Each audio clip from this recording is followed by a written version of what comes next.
All right. Hello, everybody, and welcome to the SRO World Series, round two of Series 4.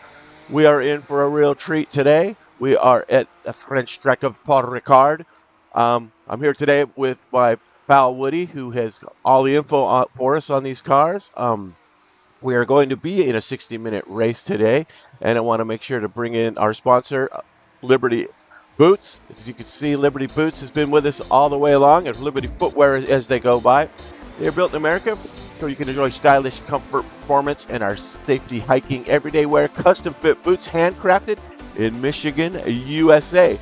Give them a look up on their website. Make sure to tell them that Randy sent you.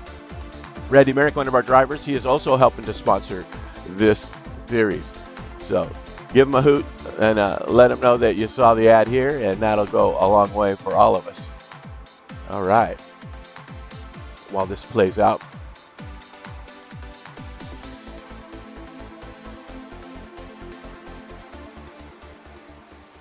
so today, this is round two at Paul Ricard. You can see the two classes. If you guys checked in last week, or 2 weeks ago in round one, we had a pretty good race. I missed that one. Woody filled in all the way for me, so he had to carry all the way. And I apologize for that, Woody, but thank you for being such a stud and picking that up for me. So let's take a look at the scores. So the Class 1 standings, as you can see here, puts Nick Westy up on top at Blacktop Motorsports. Got 40 points, and Bjorn Hagman finished second, and Lars right behind him. And then John Vandergeest bringing up fourth. Philip Pichler, who, by the way, is leading the World Series points. Kazakhstan, Freddie Hell, and Jacob Smythe. Those are your Class 1 in the Porsche. For Class 2, you can see Lorenzo Bettini. He took over that first place in last 2 weeks ago race, with George Emery coming in second, Ed Jones in third, Mr. Steady, Ben Summers in fourth, Gila da Silva came in fifth, and Simon Barnes sixth, Bill Brown in seventh. So that was the great event that we had last week. Now I want to show you guys the scores total. So here is your totals for the World Series. Remember, this is round 4 of a 4-round series. It'll be over this year. This is the 2025. We've been doing this all year, and you can see Philip Pichler up on top there with that score of 506 points.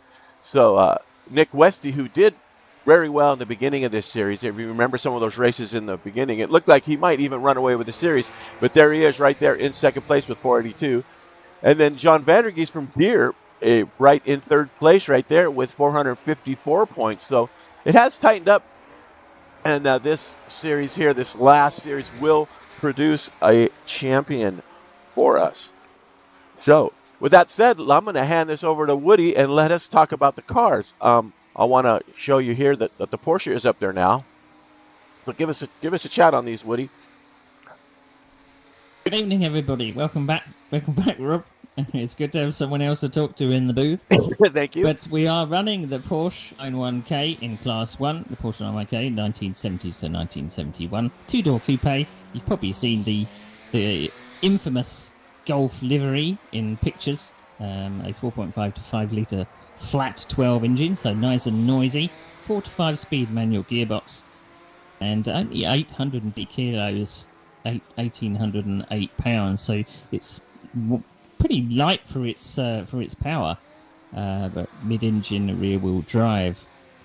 And the other class that we're using, Class 2, will be a mixture of cars. You can take your pick, really. We've got Austin Healey's, the Aston Martin DB4, the Chevrolet Corvette C2, Ford Mustang 65, Jaguar E-Type, Ferrari Zerini. I started on the version there, but we got a Ferrari 250 GT and GTO, Mercedes-Benz 300 SR, Porsche 904, Shelby Cobra, and all cars in that class will be using a mixture of Avon, Firestone, Goodyear, and Michelin. We do have access to dry and wet tyres, but we aren't really expecting any different in the weather. Take us through the weather, Rob.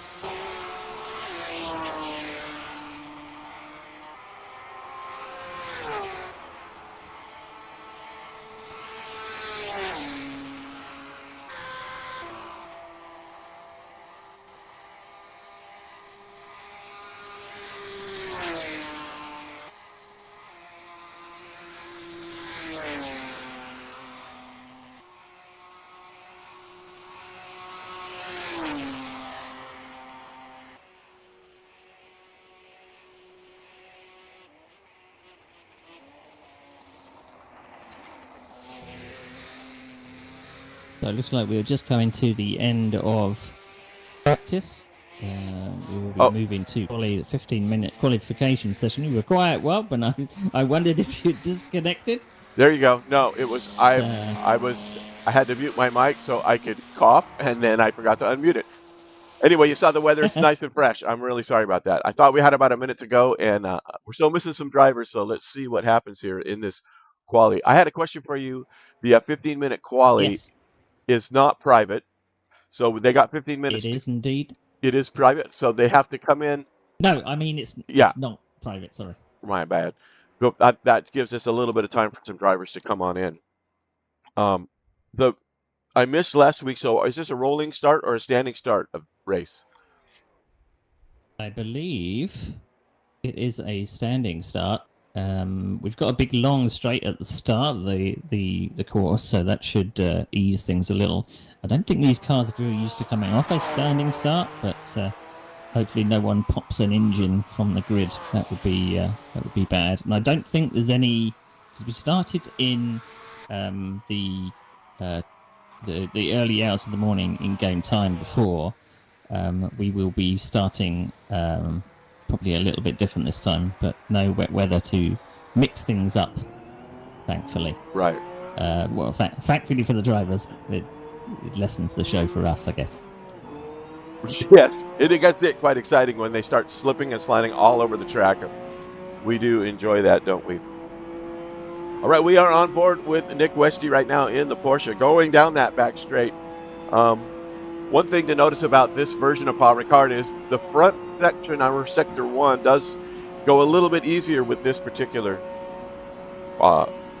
track, doing the fact that they don't have that hard left-right chicane. As you can see, Westy gets it a little bit wide there. It's so easy to pick up all your speed right there and then give it all away right back on that turn. You're trying to get as fast as you can as he's coming through on the outside. Beautiful runoffs here at Paul Ricard. All that color, the blue and red. Beautiful circuit. As we see, it's apparently in real life the blue and red is actually for slowing the cars down. It's got I guess it's got some retardation on the tarmac rather than just slick asphalt. So apparently it slows the cars down. That's interesting. But they've decided it looks pretty, doesn't it? Yeah, it does. Here is Tony Talavitier.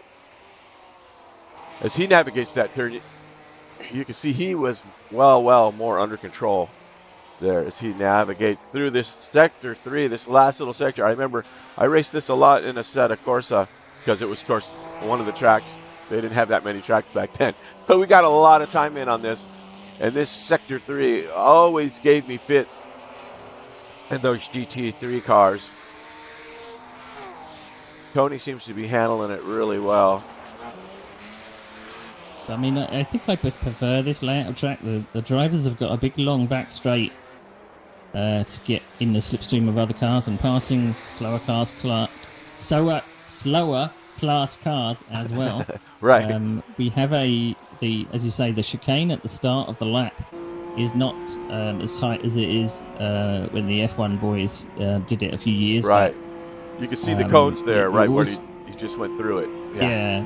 And I mean, it always kind of, when I look at the trackside camera, I think he should be slowing down a bit more than that, but no, right. They don't need to because it is literally a fast left-right chicane. But big long straight, Sector 3 is, I would say, probably the slowest part of the circuit. People have got to be very careful through that section, but a front straight could be a passing opportunity as well. Yes, you can see him going down the back straight now. You can check his speed. He is purple. I believe I saw him practice 322 kilometers an hour, so very, very quick. And I think the Porsches actually get a little bit of air down the straight because it's bumpy. Very, very bumpy. Well, as he hangs on those curves, yes. I love how these cars move.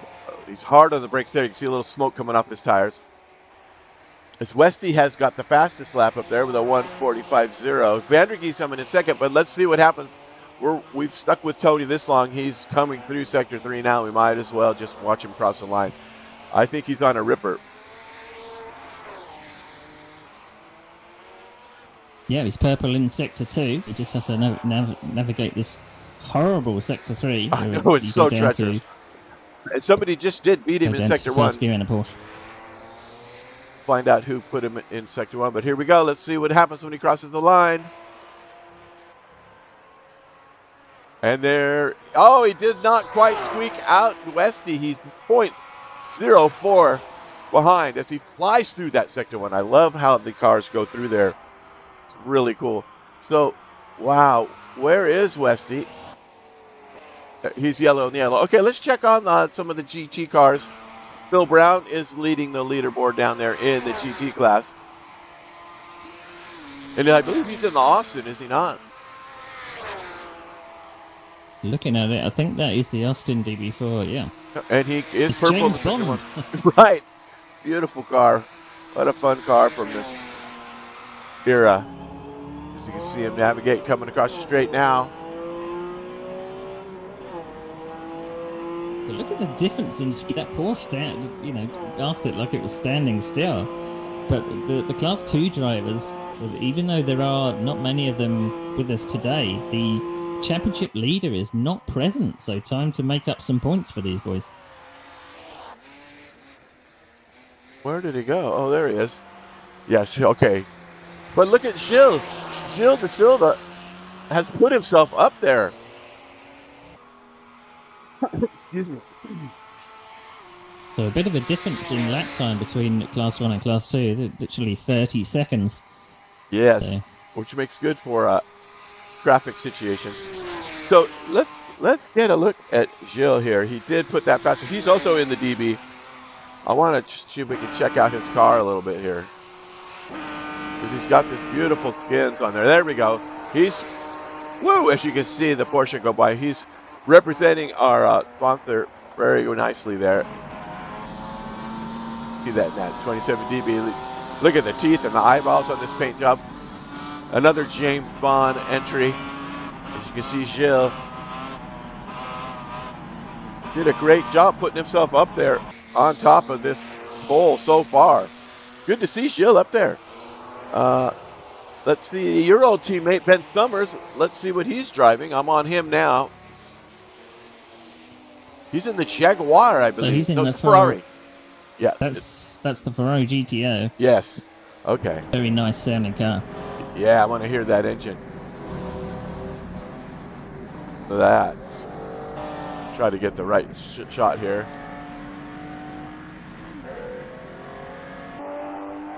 There, you can hear it pretty good right there. As he's fishtailing and wiggling and walking his way around. This, to me, looks like the tricky Sector 3, just by the way the car's fishtailing. Good heavens, that car is a handful. Crazy stuff. All right, even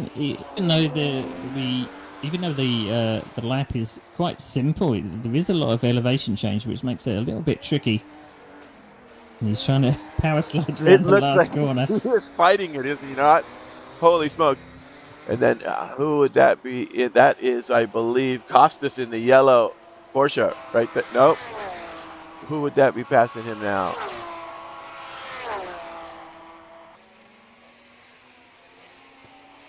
Is that Freddie Howe? Who's in that yellow one? My eyes are deceiving me. That would be John Vandergeest, I believe. Oh, okay. Yeah, that is one of his favorite colors, is it not? And yes, it was, and there he is. So there is John. Let's jump on board with John through this section. This high speed. And then, of course, this section is the same up here. This tricky part of Sector 1 before the straight. You really got to slow the car down and make sure that you get around this without losing it. Then you can open it up on this terrific straight. Just navigate through a little bit of a right, left, and then it's pedal to the metal and let that baby fly. So, fun fact, last week or 2 weeks ago, John Vandergeest was actually in second place with 2 minutes to go.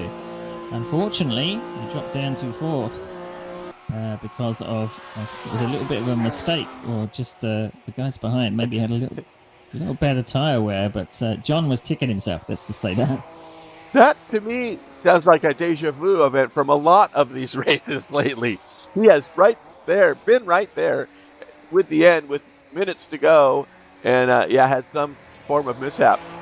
But, luckily, he still finds himself third in the overall World Series championship, which is pretty good, depending on the luck he had. Considering that, I mean, he has a chance to probably up there another position, if not leading, if it had been for those instances in those other series. But yep, he's marching on here. Let's find Freddie Hell as we are just about at 5 minutes up. He's always got a good paint job, so I want to see what he's got as he just gets sideways around the corner. Very nice. Classic cars. He is in that brutal Sector 3.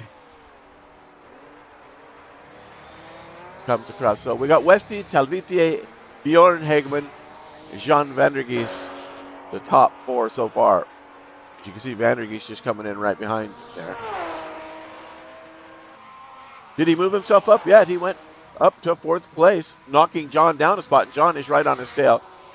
I believe that was one of the time laps for Freddie anyway. He was at the bottom of the board. So let's see Jean Vandergeest can do anything to chase him.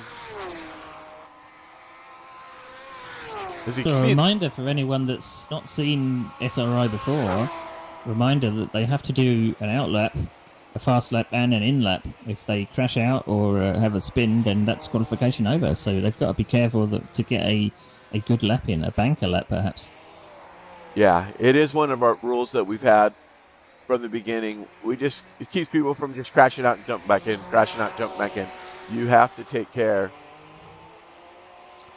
Vandergeest is yellow in Sector 2, so he's not going to prove. He was green in Sector 1, almost by a second, 0.8. And he's 0.5 off in the middle, so he might move himself up a little bit if he can get a nice Sector 3. I think that's an 8. Yeah, 0.882 in Sector 1, but down 0.5. I think Tony is just up to a provisional pole, 0.2 ahead of Nick Westy there. Very good observation. He has him trying to see if John can move himself up. Stick with him. First one in the 144s. And he does not. John does not get ahead of Freddie Hell. But let's take a look at that Tony. We know how blistering fast he is.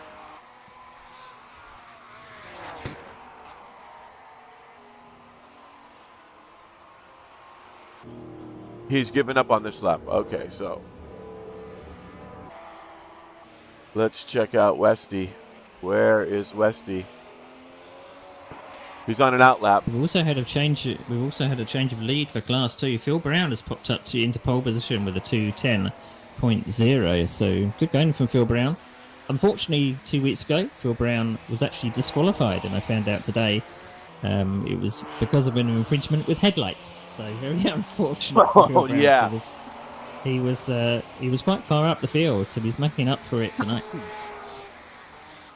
Right, that's happened to me before in R Factor, and the best thing to do is to put automatic headlights on in your configuration so that doesn't happen to you. That was a good lap by Phil Brown there, just jumping over Silva. But look at the gap. It's a 5-second gap, so that was insane. Okay, so Westy's on his challenge lap now to try to come back on Tony Talvitier's brilliant 150 or 144.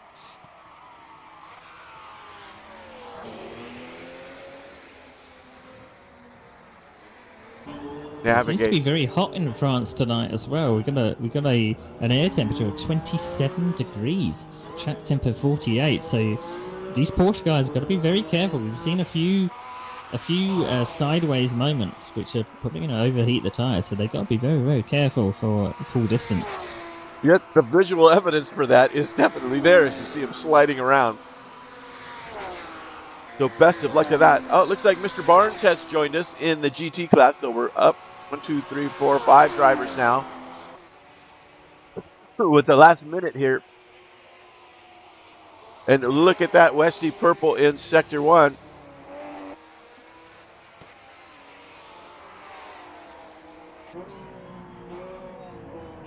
It doesn't look by much though. He's going to push on. He's running over the curbs in sector 2 Yeah. and fully sideways at certain points, but taking wide apexes for some of these corners. Yeah, he's fighting that car for sure. As he's coming around, 2 turns to go, I believe. Yeah, lost a bit in that second sector, so he's now 0.1 down on his personal best there, but leaving in a pole in the dying seconds. Only 20 seconds to go, so he'll probably get another lap in. But has he got enough fuel? He has crossing time, and he does not better himself. So Talviti is still on top. Where is Tony? He's parked it. Tony says, beat that. Let's see where Bjorn. There is Bjorn, who has just spun himself out of the last lap. Freddie Hell's in. Let's see. Jean Van der Geest might have a shot here. He's green and green on his personal best. He might be able to leapfrog Fischler. Let's see what happens. The time is up, and no, he does not. Let's see what Ben Summers still out there in the Ferrari. Nobody can come close to Phil Brown, though. This GT class, that gap is like 5 seconds between first and pole. All right, so he's mulling around. Bjorn is still out there, and Bjorn, yellow in sector 1, he is not going to improve on his own. So it looks like he will probably stay in third. But Westy got it all wrong there in sector 1. As you can see, he's off. Not by much, but just, if you're going to give it a last-ditch effort, he's probably pushing extremely hard. As he is green in sector 2 now, only by 0.147.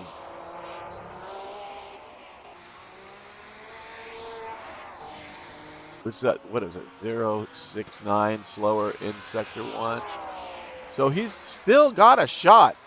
If he could just destroy sector 3. Here he comes. Last chance to dance for Westy. Green and green, but not enough for the flying Finn, Tony Talviti, who has captured pole position here for round 2. What a brilliant run. Nicely done. Let me set the order. There we go. There's only 2 cars out on track that might improve, so we've still got Ben Summers in class 2 coming around the final few corners. There he is. And I believe that would be the last person on track.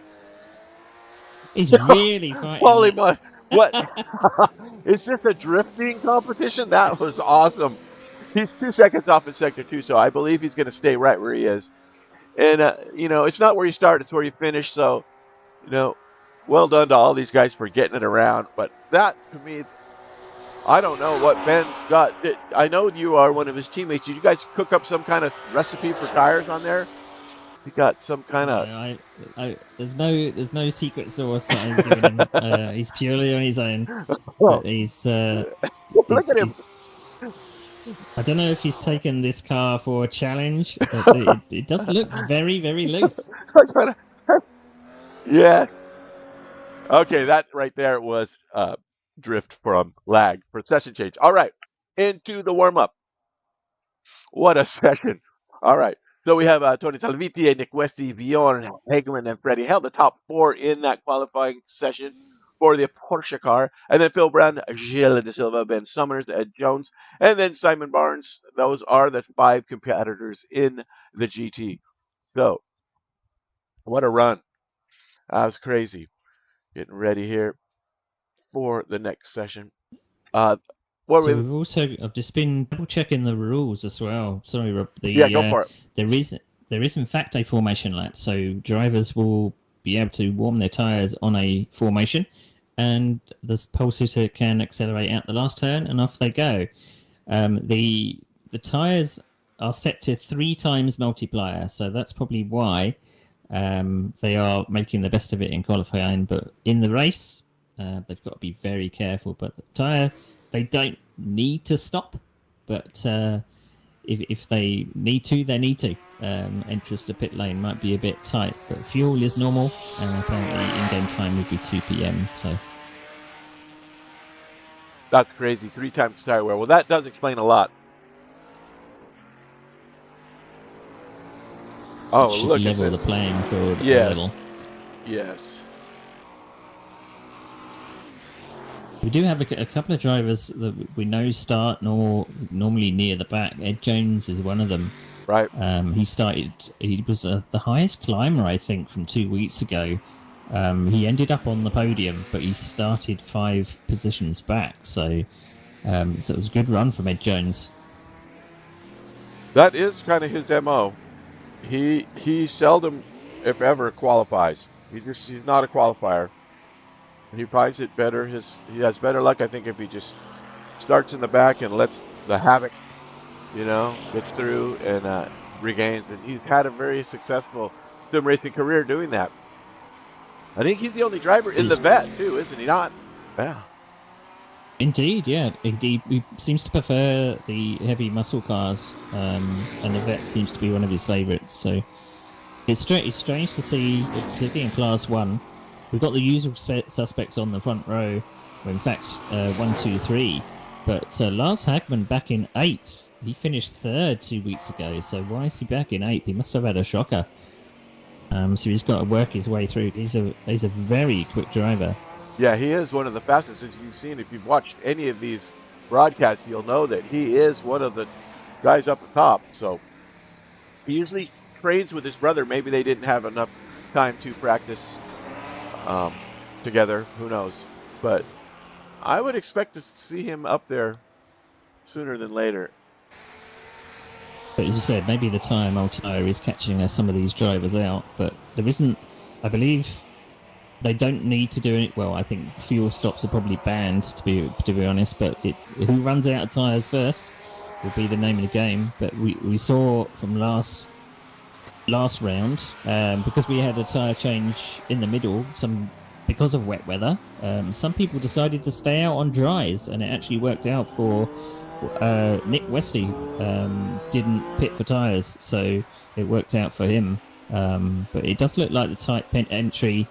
And quite a slow pit speed as well, but it is a particularly straight line and straight out onto the circuit, so they might not lose a ton of time, but it is a very, very tight pit entry coming out of the last turn and ducking in. So right. So you did mention this with 3 times tire and the fuel. So 60 minutes of racing, and you were saying so there shouldn't be a need for fuel, correct? These guys can make it on a tank. Yeah, the fuel is set to normal, so I believe these cars have enough for 60 minutes. And I don't think some of them have the ability to fuel either. So, but they shouldn't need fuel. But I'm going to touch wood and right. say, but we'll find out what kind of strategies people have when they finish the race. I always try and get the goss from what people have thought about strategy wise, but don't need to stop, just stay out there and plug away. Right.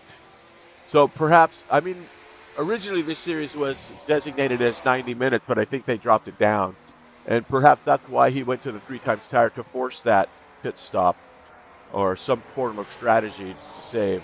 Like you said, they have some compounds to choose from, so if you go with the hards and maybe last longer, or if you want to be quick and go with the medium soft and then have to pit. So that could be the strategy here.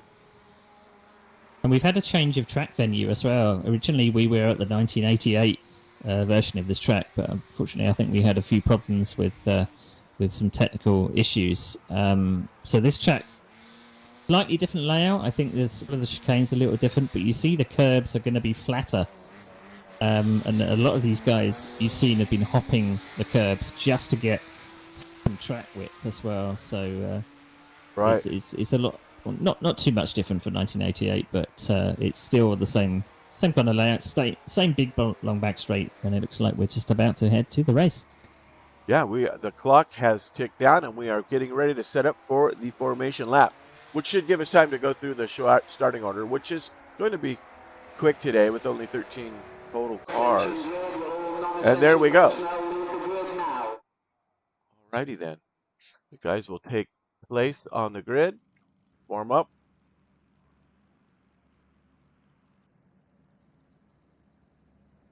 There we go. I wonder if that clock is correct.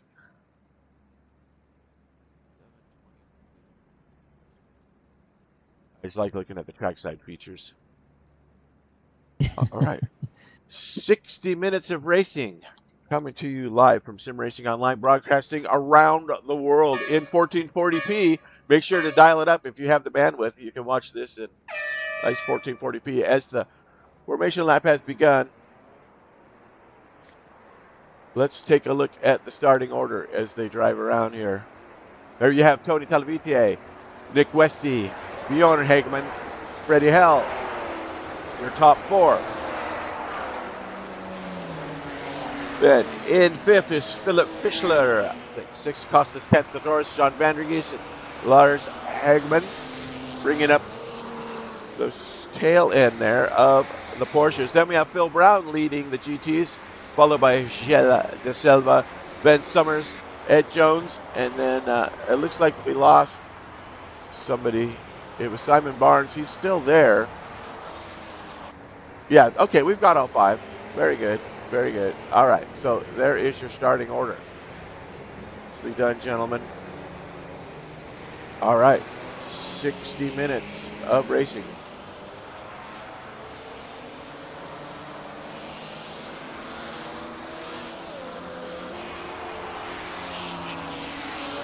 So it is a pretty slow formation lap as well.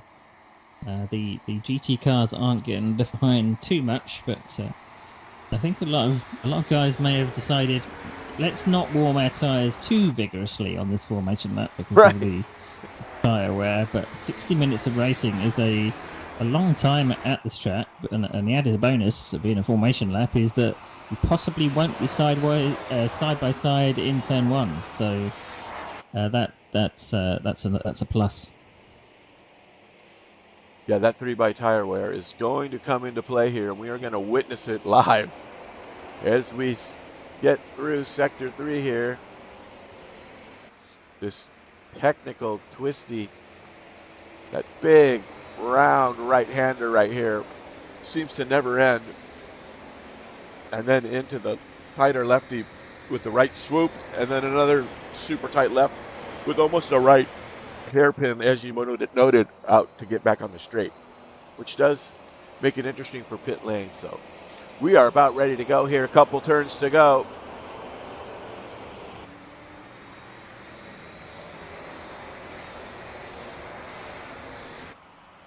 That clock's pretty good, ticking down to 30 seconds. We add a little bit of time for the formation lap to make the clock have a 60-minute race started from the start finish.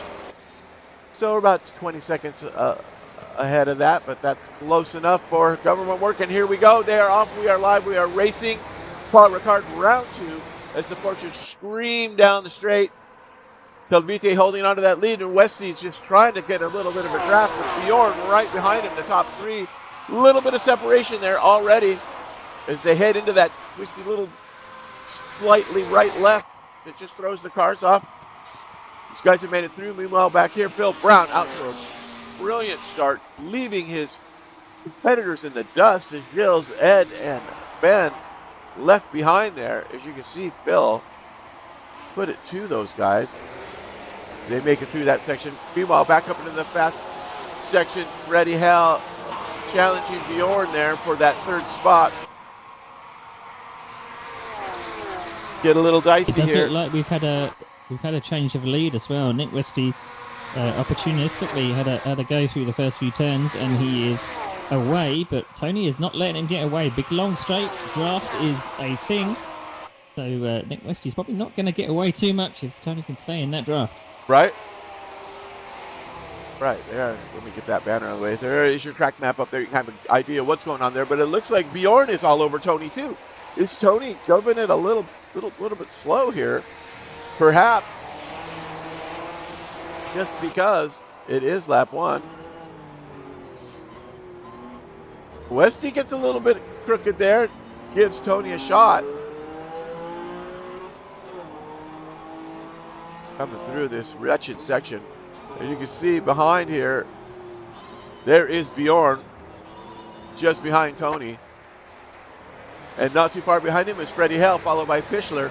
So these guys are grouped up pretty good for these cars with the speed these guys have in the draft. Let's see what happens.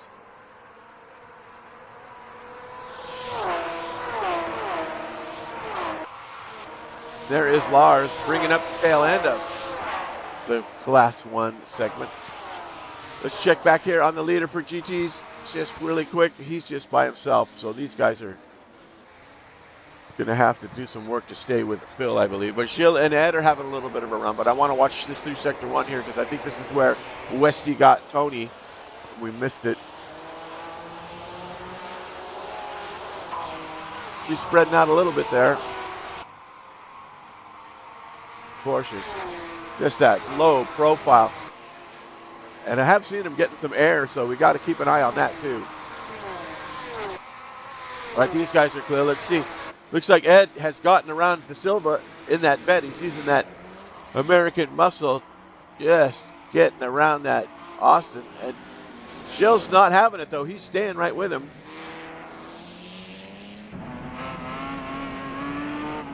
As he's looking to the inside, oh, a little bit of contact. Oh, and he goes around, and Gilles does the right thing, as he always does, and lets him have the spot back.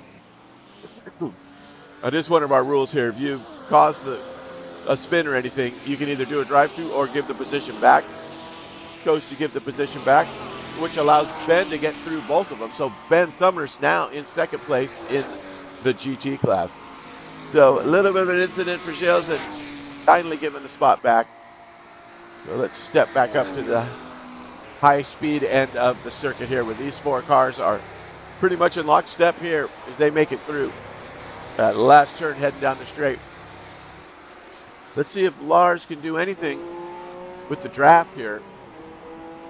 Doesn't appear to be getting a very good gain. I wonder how it is with these cars. They're such low profile. I know they're poking a hole in the air, but just can't really see any evidence of a strong draft.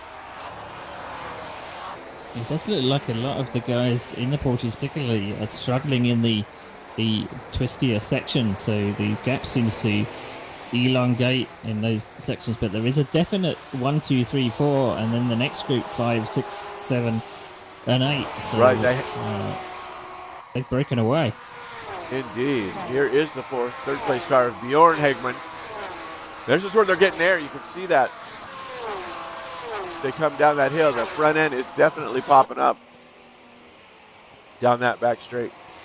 And Westy increasing his lead. Got about 1.3 now on Tony. The Flying Finns probably minding his time back here.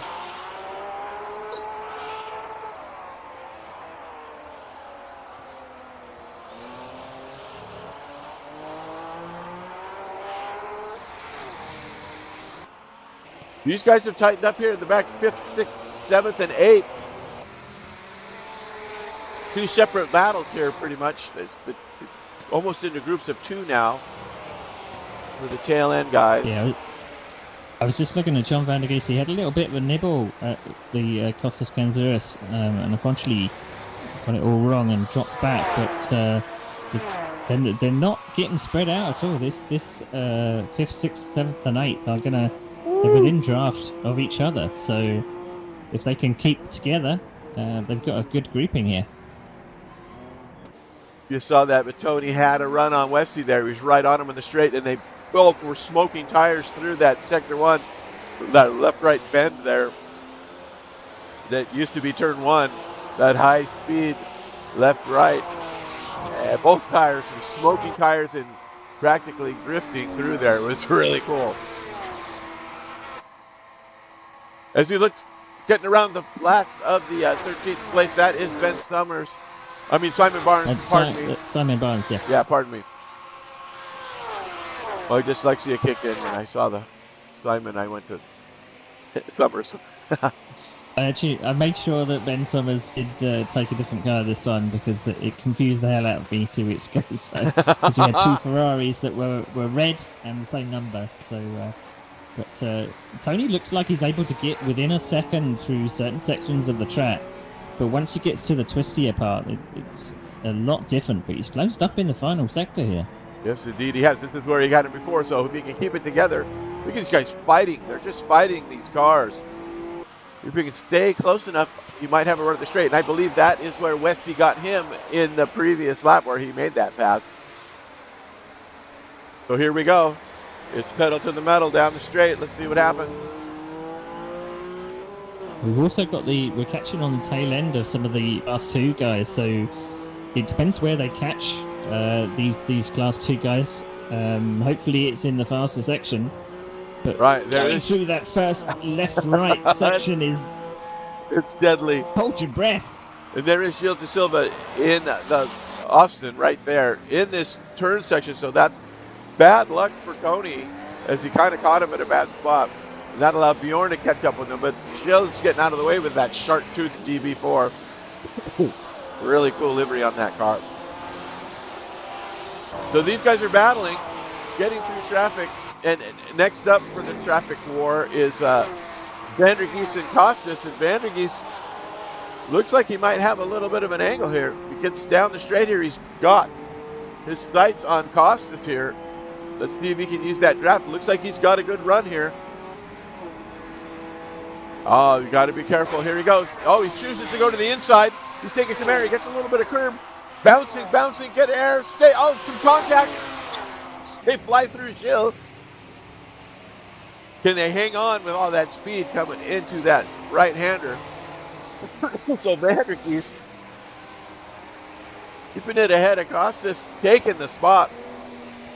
Brilliant passing the inside, but is he giving it back up, going to the outside? Costas staying inside, and then Lars is right there with him, trying to pick up the scraps if these guys have an incident. And then right in front of them is Pichler with Gilles in the DB4. Got to navigate around that, and he does. As Gilles, oh no, that was Ed Jones in the vet right there. Okay. Oh, tough break there for Jean as he had to brake for the vet. They take it wide to the outside. Wow. Traffic plays a part, and it looks like Costas is going to have a run back on John. They are side by side going down the straight. It's a drag race. And Vandergeest takes it to the inside, as you saw there. Wow. Some really good driving here coming down. As we are 10 minutes into this race. Yeah, I don't know about you, Rob, but when John and Costas passed that lap car down the straight, I held my breath. Yeah, it was a little bit of a Code Brown there, for sure. But the battle up front is still raging. The top three are within about 2 seconds. And I think Tony is about to try and make a pass at the end of the straight. Look at the smoke coming off. Now remember that 3 times tie wear. Oh, he's got an opportunity here, but it's just not enough room through these sections. You have to put the car in the right spot to make the apex. Whoa, on every turn it looks like they're going to lose it. These guys are battling. Westy's just chewing through his tires. You can see the smoke coming off. Look at this. There's no way these tires are going to last the 50 minutes remaining, 49. Somebody's going to have to make a stop. And here it is, that last turn. Let's see if Tony has anything for him down the straight this time. It appeared to me that Tony doesn't seem to be smoking his tires quite as much as Westy. I don't know if that's just something, but it's coming to play as they head through this high speed. Let's see what happens here.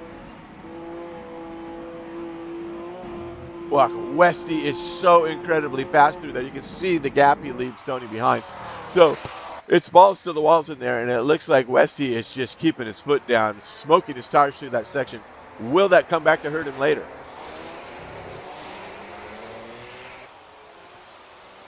Yeah, it does look like a drifting competition as they come back onto the back straight for the next time. But it does look like Tony can close up quite easily. Again, yeah, he's not smoking his tires as much. So is Nick Westy guaranteeing himself a pit stop, whereas Tony can possibly sit back and just watch the show? My thoughts indeed as they hit the hoopty-doopties there, getting that car airborne. Now these cars don't have wings, Neil, but do they have adjustments for that back fin? Are they able to go up and down with that a little bit in the pit? I mean, in setup, or is it? I don't believe they do. It is literally, car is a wing. The entirety of it is a wing. So there's no particular adjustments, and it does. You've seen these cars bouncing up and down on their suspension. They're very, very softly sprung, very low down, but very, very softly sprung. So they can ride the curbs and ride the bumps quite easily. It's just the slower parts. The car just seems such a handful. Right. Yeah, you can see in wind tunnel stuff, as Tony is right there now on Westy. Westy seems to each lap have a little bit more slide in that car. As you thought we were watching there while you were talking, it was almost an incident where Westy caught a lot of the curb. So could this be Tony's shot here? This section just kills me. This high speed left, right. It's just awesome. But look at how Westy just pulls away in there. Definitely has a little bit more going on in there. I don't know if it's just the seat of his pants and true guts coming through there. As perhaps Tony's lifting a little bit. I don't know, but that is something else. He still seems to be getting good exits on some of the important turns, which are the coming out of the last corner onto the main straight and coming onto this big long back straight. But it does look like maybe Tony has got an even better exit, and it looks like Westy is having to move to the inside to defend. Which side do you want to go, Tony? Yeah, here he goes. He's looking to the outside. He's got a leap on it. He is. They are side by side dragging, but this turn is so dangerous, and Westy hangs on. Excuse me. Oh, he's on the inside now. He's in a good spot, but just has he got it? Oh, the hard on the brakes. You can see the car dive down as Westy's wide on that turn, and there it goes. Salvitier just got him in there. As you can see, Westy on those tires, just a little bit too much heat going into there. Pushes it wide, and Salvitier is now leading this race. The flying fin. Does Westy have anything for him coming back?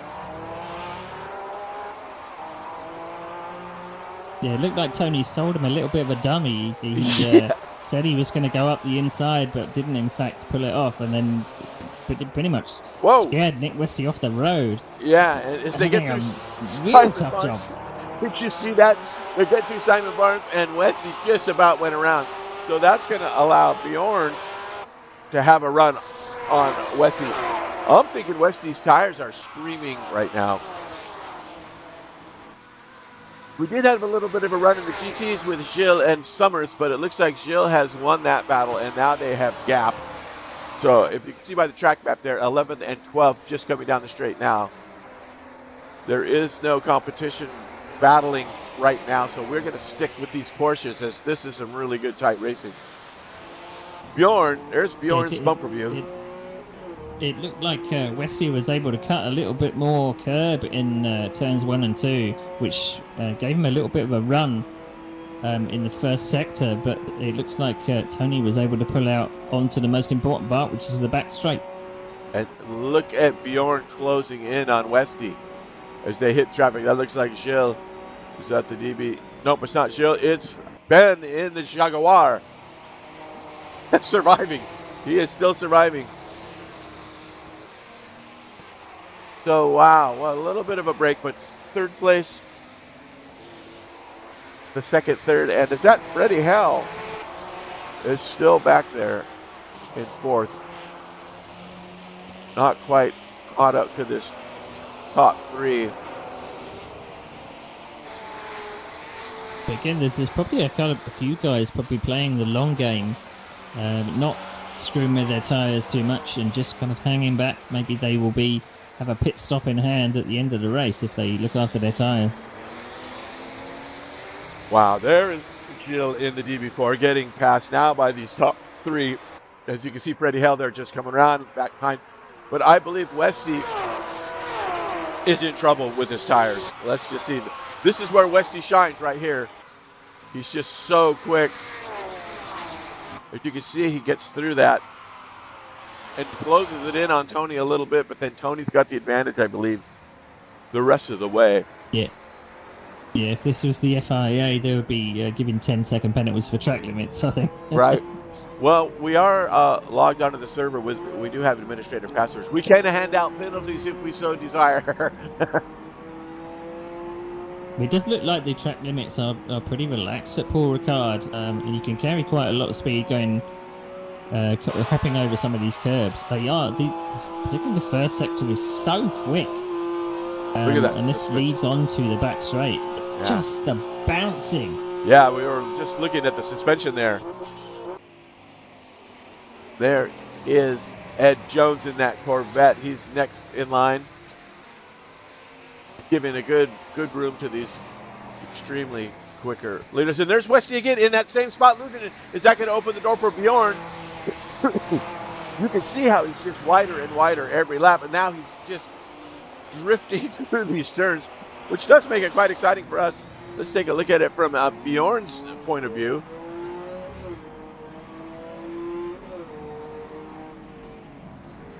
Does seem to just gather him. Look at this. See? I'm telling you, I think he's going to be the first to pit. That's just my prediction.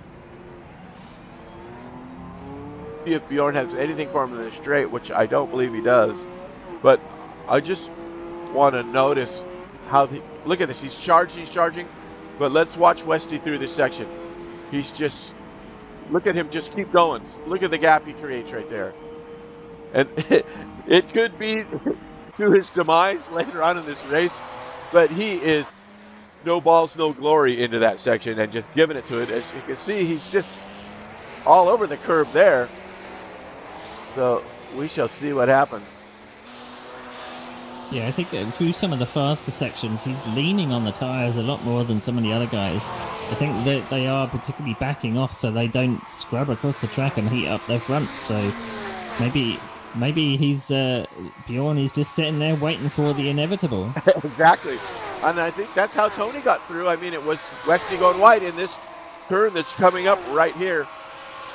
They'll get through the big right-hander bend, but then it's the huge right-hand spoon that it's been killing Westy. He gets through here okay, but this is the turn right here coming up that has gotten him in the last 2 laps. Looks like he's tried another approach. He's going far to the inside, as you can see.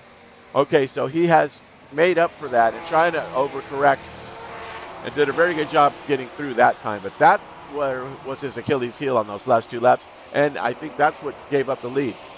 Meanwhile, at the tail end, we've got a little bit of a battle here with Lars and Costas. Costas falling back. Sean Vandergeest in 6th. Philip Pichler holding on to 5th. Is that Freddie Hill? There's a gap between those cars, but this is a challenge here for the 7th spot.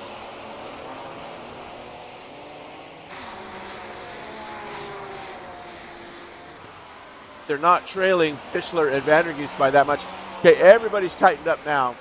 Let's see, back to the pointy end. Bjorn, drag racing. Here's that section where Westy just kills it. I'm telling you, it's nerves of steel going through there. All right, they made through there. Meanwhile, back here we had a 3-way battle for, it looks like 5th place, followed by 6th, 7th, and 8th. They are tightly going through this crazy section.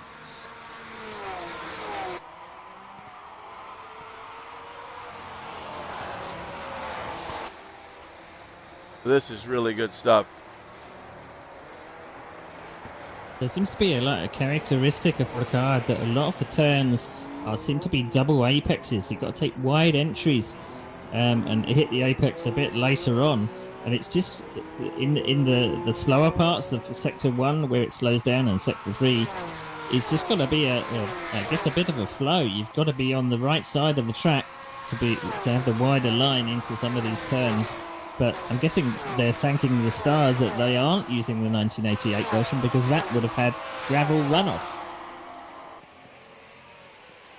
Good point there, Woody. Wow, okay, so back at Bonnet, we got Bjorn challenging Westy yet again. He's got a little bit of room on the inside there.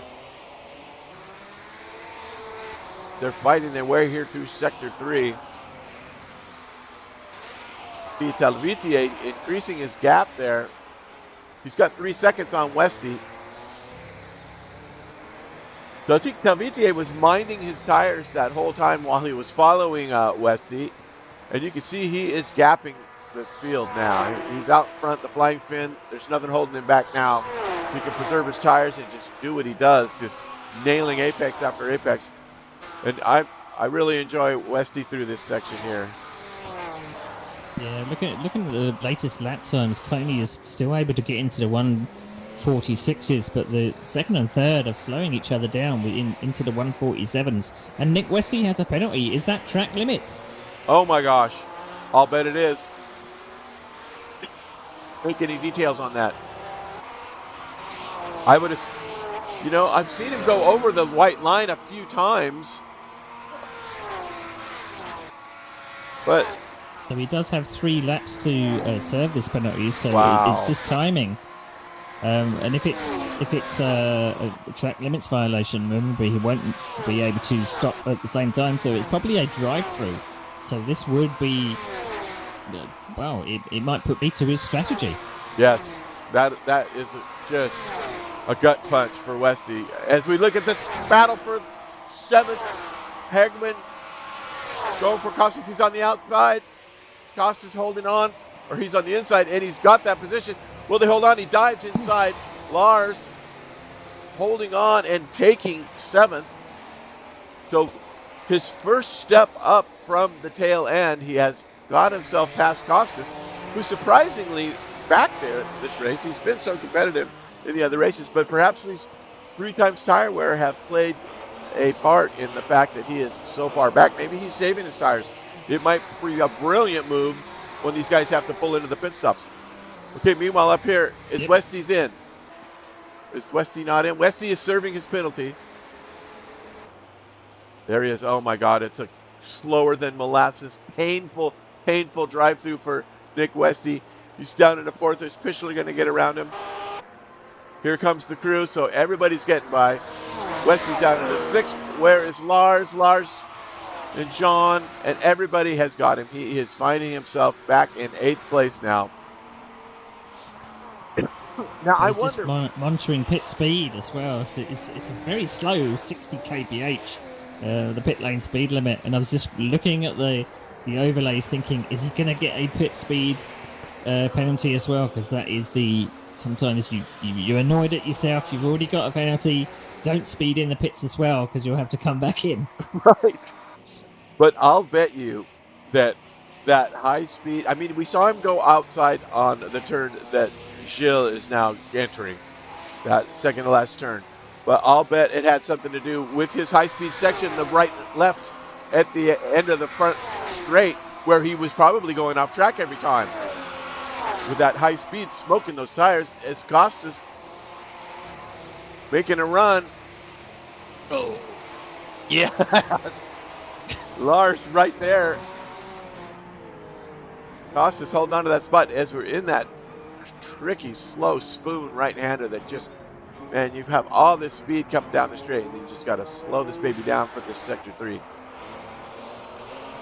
Yeah, Tony's probably just thinking he's having a whale of a time out front. He's putting in 146.9, just dropped into the 147s, but he's on his own out there while the rest of the field is just screaming on tires. Right.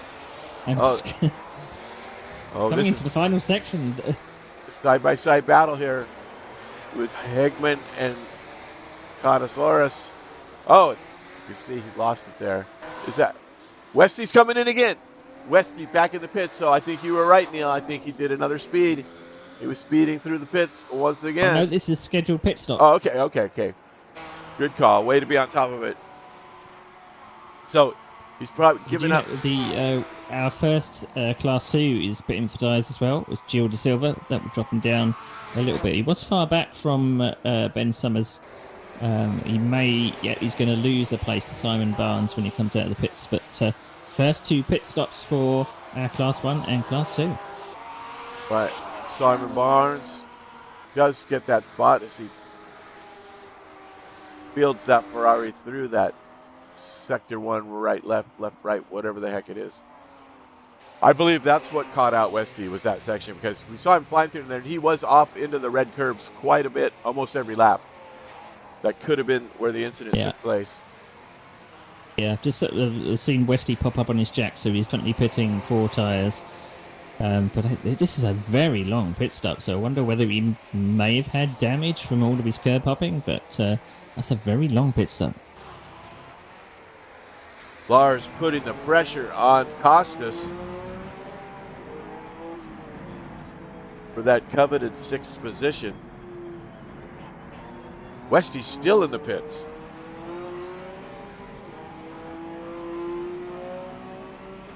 Did they lose the lug nuts?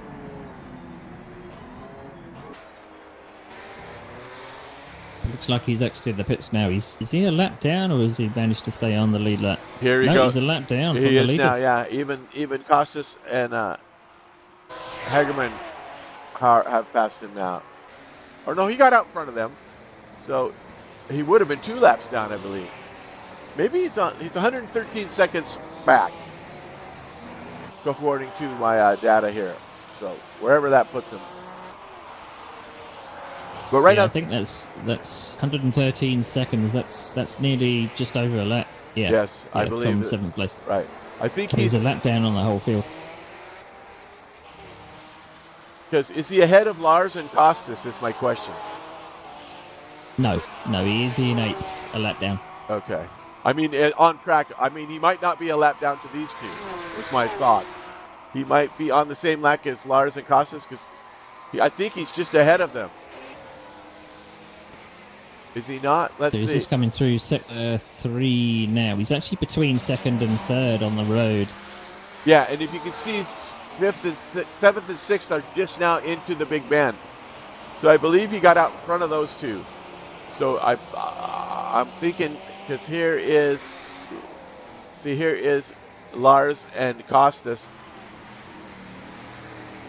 He's actually going to catch 2nd place on the road, but he's going to unlap himself from them.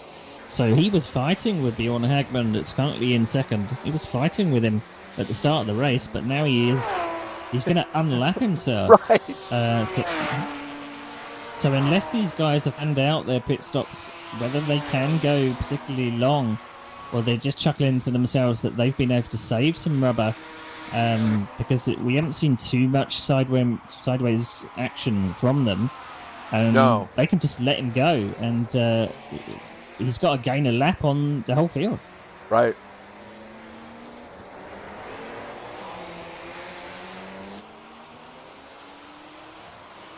This battle for 6th place, pretty intense.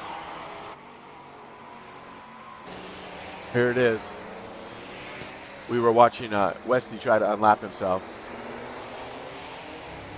Yeah, so 2 weeks ago, Lars Hagman had one step on the podium. He was able to grab 3rd, unfortunately, from John Van der Gies's accident. But looking at the of Costas as well, he got 6th 2 weeks ago. So this is so more of the same. Flashing lights from Costas ahead. I'm sure that the Class 2 guy knows he's there.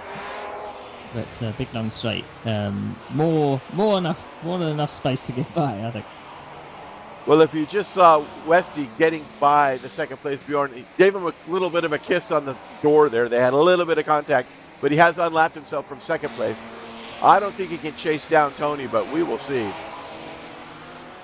Meanwhile, back to this. Yes. Hegman. Yeah, I'm just looking back to us two, so just for a rundown of order. Phil Brown is 20 seconds ahead of 2nd place. Ed Jones is been in a good performance, better than last week. Now 2nd on the road with Ben Summers in 3rd, Simon Barnes 4th, and Jules De Silva in 5th. Who was a sandwich between the two Porsches now as they head down the main straight. As Hagman and Costas Gantasaurus get through. Yeah, there is Ed Jones. And Phil Brown right there. He's coming in, Phil. So Phil Brown in for a scheduled pit stop from the lead. Let's see. That should give Jones a shot at getting around, but then he's going to have to still stop as well. So we will see. Meanwhile, this pack from 4th through 7th, they're within a couple seconds of each other now. I mean, I think it's 3 to 5 seconds between the group. So the podium is not settled yet, with Freddie Hell finding himself in 3rd place after the Westy incident. He's just getting air right there as he's getting through around that TV. Yeah, things I found out from 2 weeks ago was the order of the field is not guaranteed until they cross the line, because there were changes quite late on. But the latter half of this field is quite close together in pace, all lapping around the 147, 148 range. It just depends where they catch these lapped cars. Yes, we have reached and passed the halfway point, so we just got 28 minutes remaining here.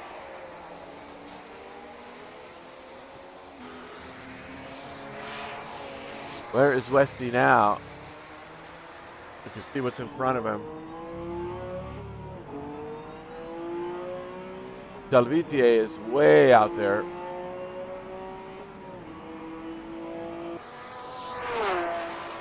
So also stepping back to the Class 2s again, Ed Jones now taking over the lead as Phil Brown has jumped into the pits. Phil Brown does have a 2-second lap time advantage over Ed Jones, but he's got 23 seconds to make up, and if Ed Jones is not pitting, 23 seconds to make up in 27 minutes. That's possibly doable, but just have to see if he can possibly chase down to get his lead back. As Ben Summers comes in the pits. Yeah, I'm wondering if Jones is going to try for a no-stopper. I mean, 27 minutes. I wish there was a way we could see tire wear from our point of view. I checked the Tiny Pedal app. It has it in there, yeah. But when you're spectating, I don't think it works. You have to be in the race, and it'll give that data. I messed with it a little bit to try and get it up there, but we are used. Recently, I don't know whether it was this race or a race that we broadcast previously. It probably was actually the 1984 series.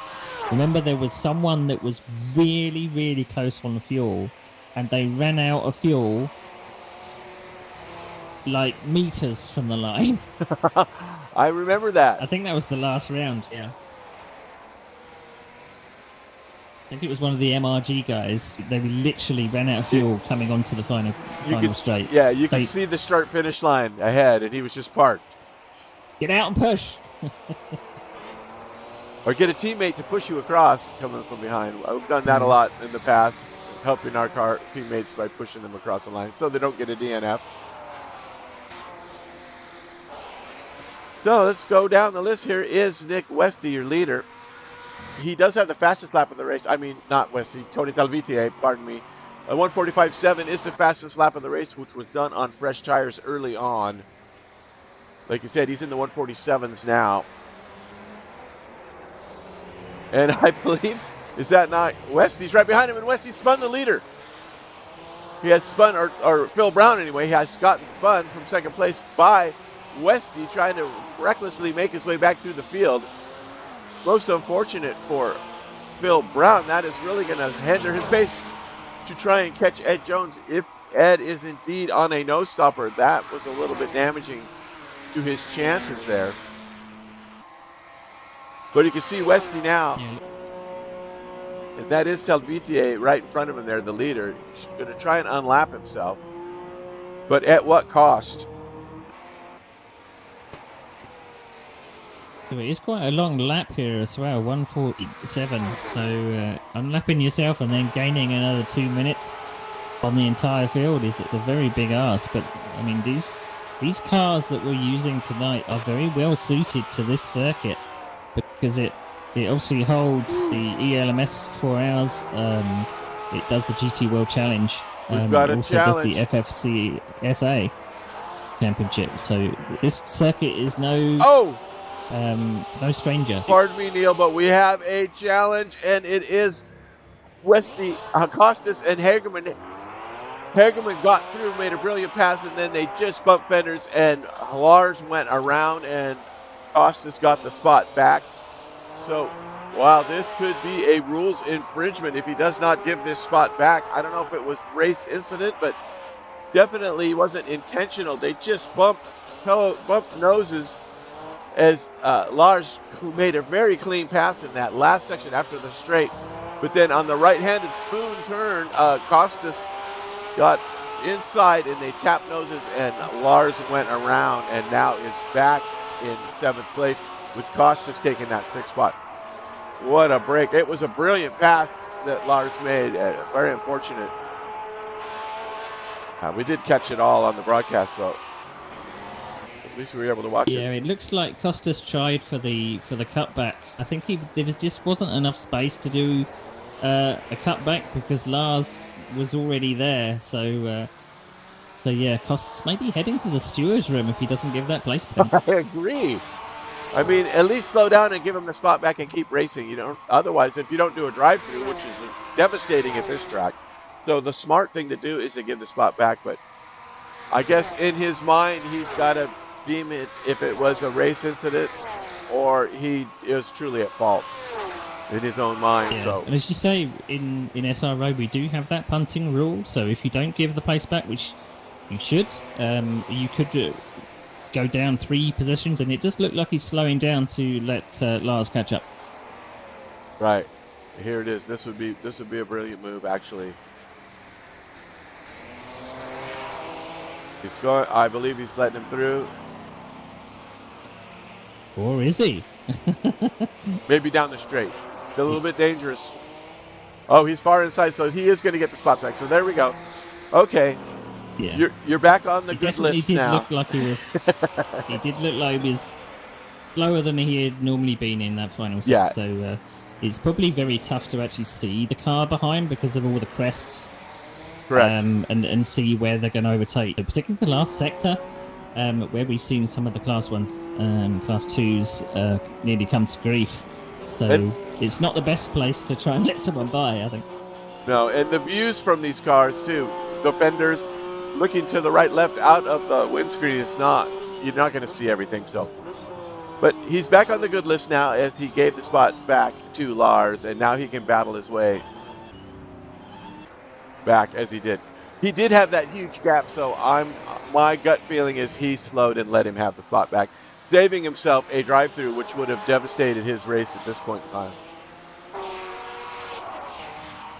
So we're 21 minutes to go, and there's no real sign that any of the other guys are going to be pitting. So is this a strategic choice? People have just fueled up and tried to save their tyres as much as possible, but the 4 are now spread out quite a lot from the start of the race. So things have gone down a bit. The places about long track is 6th and 7th.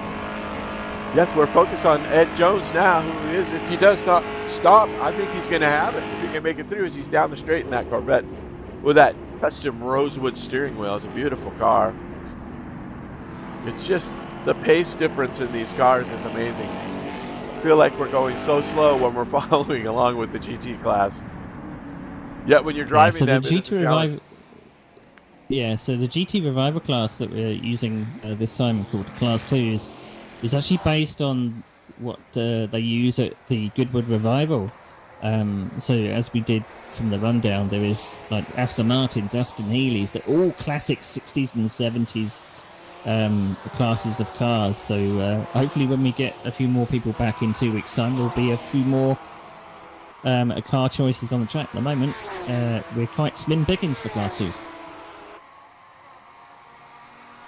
So it looks like Westy lost that gap he had on Talvitier to try and unlap himself from the lead. Still right there. He's gotten around Bjorn, who's basically on his own. Freddie Hall in 3rd.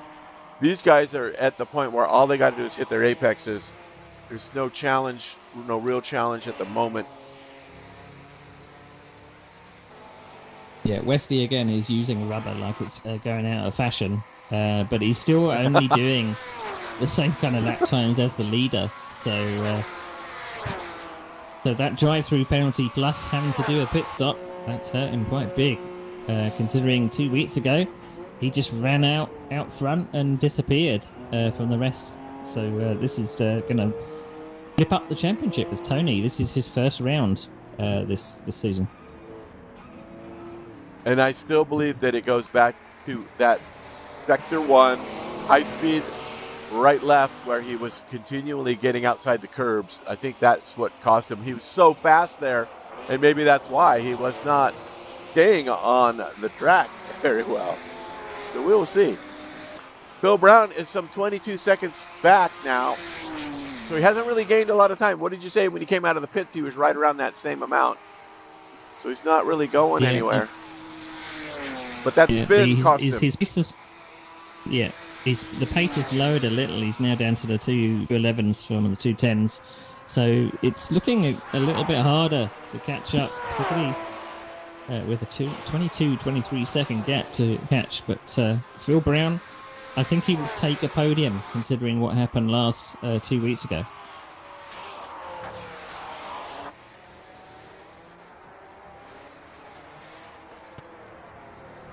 And also looking at some of the other guys as well, I think only Phil Brown and Ben Summers have pitted in the Class 2. Well, no, Div Silver did as well. So Simon Barnes and Ed Jones are the only ones that are staying out on their on rubber with just under 18 minutes to go. Now I want to follow along here with Costas down the straight. We are watching his rear suspension as he hits these jumps. Let's check this out. There he goes. That section right there, wow. Like you said, Woody, these cars are basically a wing. It's just a downforce, shovel of wind forcing that thing into the ground. And you can see that suspension was working really good there. Really cool can stuff. you imagine if you were using a motion sim, particularly down that straight with it bouncing up and down on its suspension? Yeah. That would be real world spine difficulty, I think. I think the neighbors would be complaining. Yeah. So John Vandergeest in 5th place. He has Philip Pichler in his sights just ahead there. As you can see the gap there. There's about 2.9, almost a 3-second gap. Yeah, make sure you've got some wood nearby. We don't want to curse John this time. Yeah. Yeah. I'm not going to take any credit for that. He does it well enough on his own. Now, as you say, there's only a few guys that have stopped. You're right. These guys might, with just about 16 minutes left, these guys just might be throwing it up against the wall and seeing if it sticks, because it could be in some spots for him. Tony, way out front, he's not even thinking about pitting.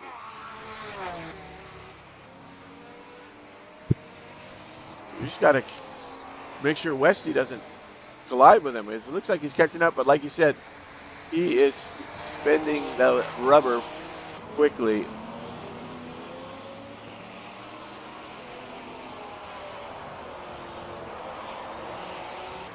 So we've got a couple of guys in the Class 1 that are within the same straight of each other, but they're not within draft distance. But again, it could be people that are playing the long game, trying to save as much tyres as possible. Maybe they're leaving it for a kind of a last 10-minute dash to the end. That is possible, because things did liven up 2 weeks ago at Riverside, coming to the end of the race, people saving tyres and such. So, are we set for some fireworks? Indeed, as the leader gets through the, I think that was,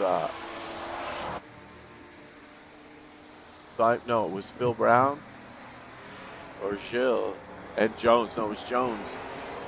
The leaders just got through down the straight, but Westy's desperately trying to unlap himself. And man, if I was Tony, I would just let him go, just so he doesn't wreck him by accident. As they're down the main straight now, so let's see if Westy hasn't. This is the place they get air right here. You can see the tires probably. Yep.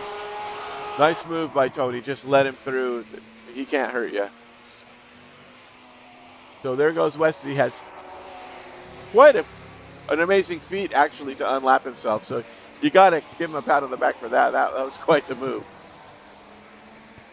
You can keep it together. I think this race is probably going to determine some of their strategies going forwards. You sometimes notice that when someone picks like a winning strategy, then it is the strategy going forward, because we've got a varied number of tracks this season, and they are distinctly different. So they won't be dealing with long straights on some of the other courses, so they've got to make the most of it. They're getting through Gilles now down the straight. Look at that. Westy is just, his tires are writing checks that he can't cash right now.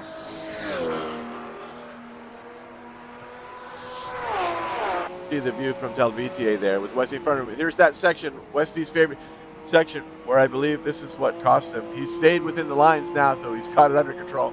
It just goes blasting by. Is that Simon Barnes in the red? And he's completely off track again, so Westy could be heading for yet another track violation.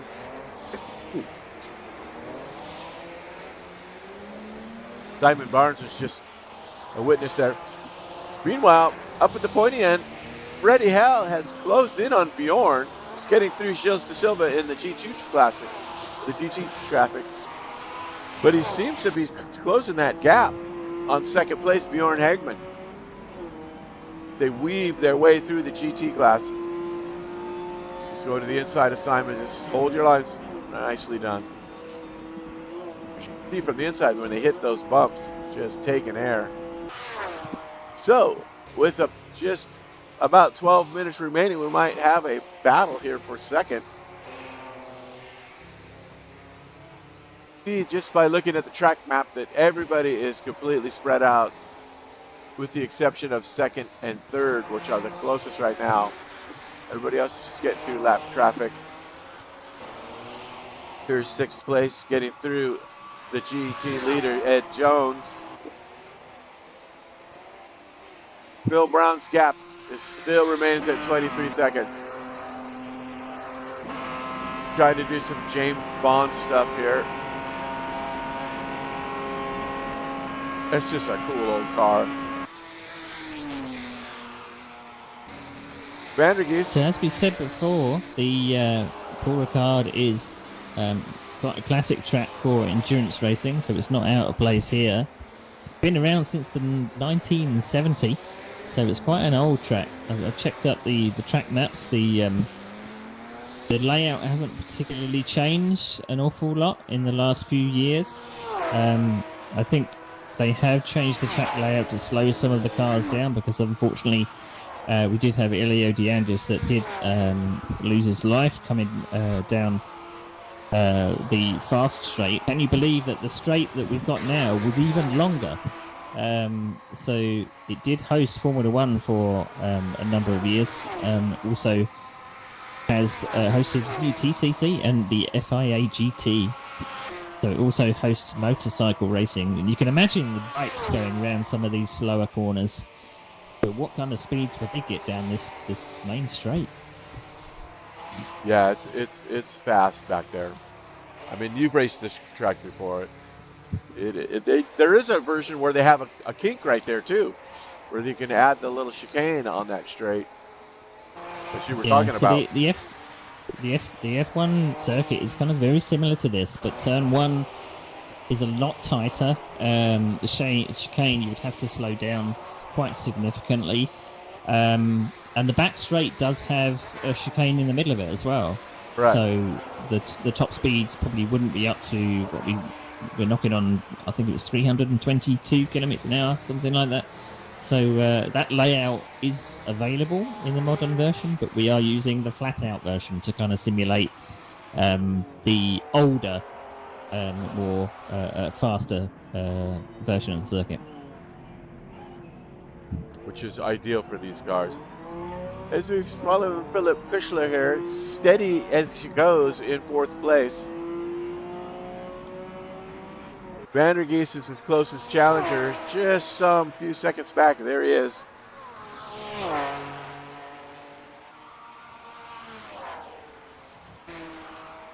So the gap was down to just about 3 seconds, but it has gone back to just under 5 now from Vandergeest to Pichler.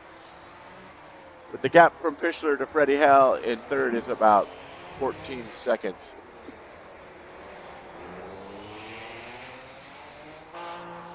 See, they're all spread out now. Someone is in the pits as Simon Barnes is pitting from fourth in the GT class.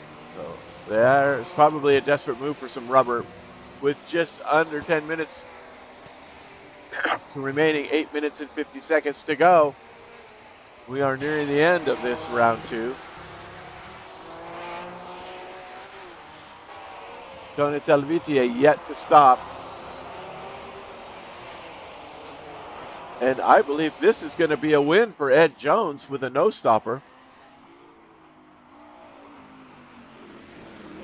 It's looking like So the gap. Go ahead. I'm keeping an eye on the top 3 in Class 1. That gap is closing to the lead. So is Tony just massaging it home, or is he slowing a little? Still in the 147s. That Bjorn Hagman is starting to pick up the pace with it. He's just putting a lap time of 146.3. So is this the final push in the last 8 minutes? Very good. Well, could be. Look at get through that car through that section. It's just awesome. So remember, now both of these guys are on wear-worn tires, so perhaps that is because look, there is the gap right there with a GT in the middle. It's down to 2 seconds now. Excuse me. So does Bjorn have something for Tony?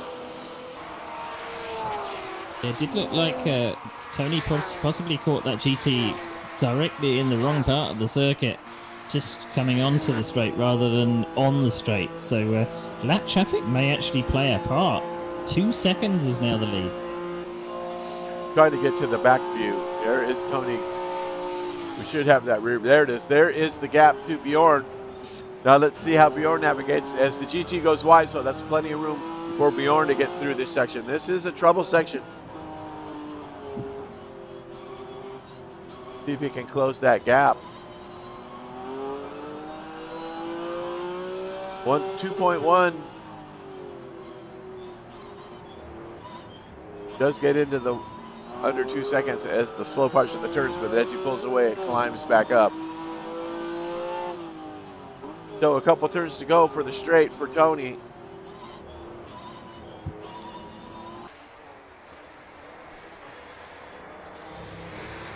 Let's see what Bjorn's got for him.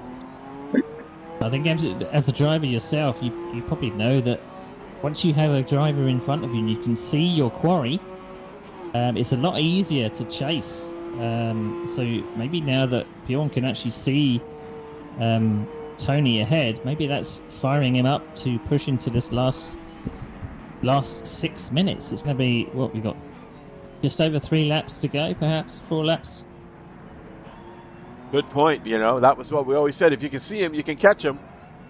But does he have the rubber? And is Tony in survival mode? Because that gap is at 2 seconds right now. And let's see if he can close in on the straight here.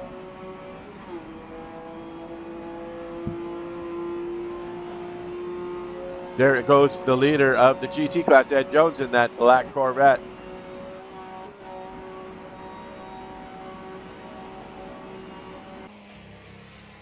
Here they go. That is Westy, who has unlapped himself. He's on the tail end of the lead lap. Got to give him kudos for that after the drive-through and a pit stop right afterwards. So he does have fresh rubber compared to these guys.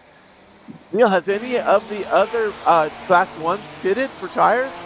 I can't remember. Was there 1 or 2? I don't think so. Oh, and Nils goes around. I don't think I saw any of the other guys popping into the pits, but stay out of the way. It just looked like Nick Wesley was the only one. Jill has gone around during the past. I don't know if it was an assist by the Class 1 cars, but he has gone around. And oh, someone's in the pits now. It is Nick Westy again pitting. So much for his gallant effort to get us on the lead lap, and now it's all for naught. He probably spent all his rubber like he spent, or maybe he got another penalty. I just looked at the incident. It was actually the leader that took out Gilles de Silva. Oh. He braked way too late coming into that final section and just spun him around. So slap on the wrist for Tony, I think. Yeah. I mean, he's not in class, though. There's no lap to give back, so. Gil is on the podium still for the GT class if he can maintain. As we watch Bjorn trying to close in.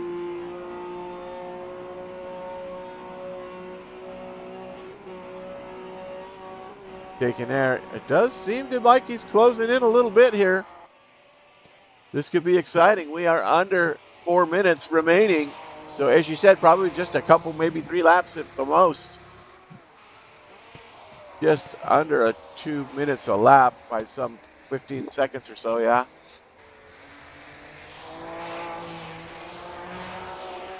It does look like the leaders are now free from traffic for half a lap, so they are free to stretch their legs a bit. They've got through all of the Class 2 guys, and now they can push on. But Tony is probably, I don't know if he got any damage from that collision with Jules' I think he's in an Aston Martin. Yeah, Aston Martin.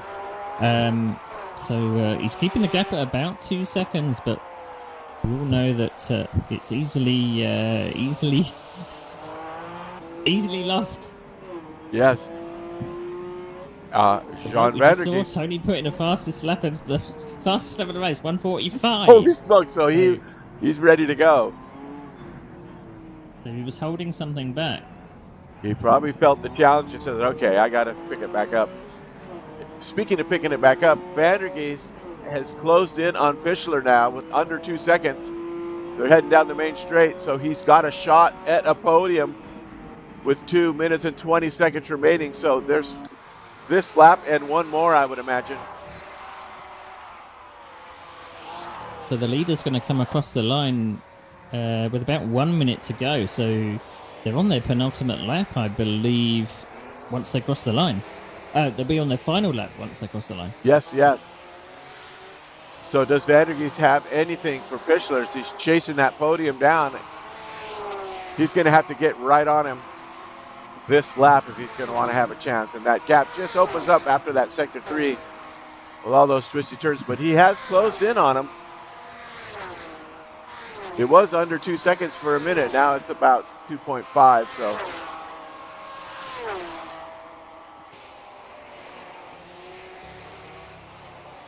gap, and here is the leader with Bjorn on his tail.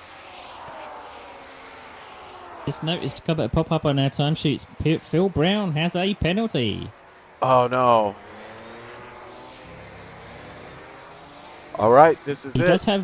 does have a lap on third place, so he may get away with staying in second place, but he's going to need to take the pit penalty now. Yeah, what if he misses it and the race is over? What happens then? Salvitier. I think he gets extra time added, so he needs to pit to get it out of the way. We are on the final lap as Salvitier is getting through sector 1, just about ready to head down the straight here in a couple of turns. And Bjorn trying to bring it for him, but it looks like, unless anything happens in this last turn as they head down the straight for the last time, if Tony could get sector 3 dialed in, he is our winner. Yeah, I'm keeping an eye on Phil Brown to see if he ducks into the pits. He's just coming through sector 3 now, so hopefully he notices that he's got a penalty. The Fischler-Van der Geest battle. They're also on this last lap. It looks like things are going to stay as they are as Tony's navigating through the GT car. He's got through cleanly. It's just a few turns to go. This is a tricky section, though. Bjorn is right there now. Good heavens. Yep, Phil Brown is pitting for his drive-through. Okay, good for him. Because Tony's going to hit the line here in under 20 seconds, I believe. Here we go. GT's out of the way. Tony makes the last turn for the final time, and he's going to take the checkered here with Bjorn right on his tail. There we go. There is your winner, Tony Talbitier. Second place, Bjorn Hagman. Fischler sliding his way in for a third place podium finish. What happened to Van der Geest? You can see Phil Brown coming out there as Tony crossed the line. So Fischler. Yeah, I'm wondering whether Phil Brown was passed in the pits by the leader. If so, then he had already finished the race, I think. But correct. So here comes it, and Van der Geest taking fourth. Very good Roy Vandergeest. And then some 11 seconds back is Lars Hergman taking 5th. Freddie Hell, good run by Freddie today. He's very steady, stayed out of trouble. He's got himself a 6th place finish. But it is indeed a finish. Right on. So the leader of the Class 2s, I believe, is just coming through. I see him on the track now. He's just going through starting the final sector. So this will possibly be a win for Ed Jones. It's stunning strategy. Didn't burn his tyres, kept the fuel inside the car, kept the wheels on the wagon, and where everybody thought, we need to pit for tyres, they thought, nope. He has taken that American muscle car and put himself on the podium for a win. Ed Jones pulls it off at Paul Ricard for the GT class. Nicely done. Phil Brown is going to hang on to 2nd, I believe, unless they give him some other penalties. Very well done, Mr. Jones. Nicely done. So 3rd is Gilles, going to get a 3rd place finish. Nice job on the podium for Gilles. He has to miss it. He's going to take out these signs. There you go. Just don't let anything get in your way, Gilles. Out of way. Ben Summers going to finish 4th with Simon Barnes in 5th. So there you have it. It was quite the battle today. Who's still out there is Freddie Hell's doing a cool down lap. Wow, what a race. All right, here are your session results. Tony Televite wins it with 35 laps. Bjorn Hegman in 2nd. Philip Pitchler in 3rd. John Vandergeest finishes 4th. Lars in 5th. Freddie Hell in 6th. Costas Cantasaurus in 6th place. And Nick Westy with that brilliant effort finishing 8th overall. And there is your GT winner. Ed Jones with that brilliant no-stop strategy. Phil Brown, who did stop, but he managed with his pace to finish 2nd on the podium. Bill gets the 3rd. Ben Summers gets 4th, and Simon Barnes gets 5th. All right, man, if you stuck with us, that was great. Let's have a look at the schedule. Here we are. We're coming up next week to Ascari Ronda. Where in the heavens to Betsy is that, Neil? Ascari Ronda is actually in Spain, and it's distinctly different from Paul Ricard. A lot of elevation change and not really a lot of straights on it. So these guys are going to have a really tough time at Ascari Ronda. Oh, I can't wait. That's going to be it, man. All right. Well, I guess that's it for us. What a race. That was really exciting. Okay, let's have it. I do have the provisional points. Provisional points for the championship. It is a changing round for Class 1 with Nick Westy's hero to zero moment, winning last time out, but unfortunately still picking up points, but this drops him to 2nd in the championship. Bjorn Hagman now leads the championship, Nick Westy 2nd, Philip Pichler in 3rd. With the Class 2 championship, Ed Jones now takes over the lead of the championship, Jules De Silva in 2nd, closely followed by Ben Summers in 3rd.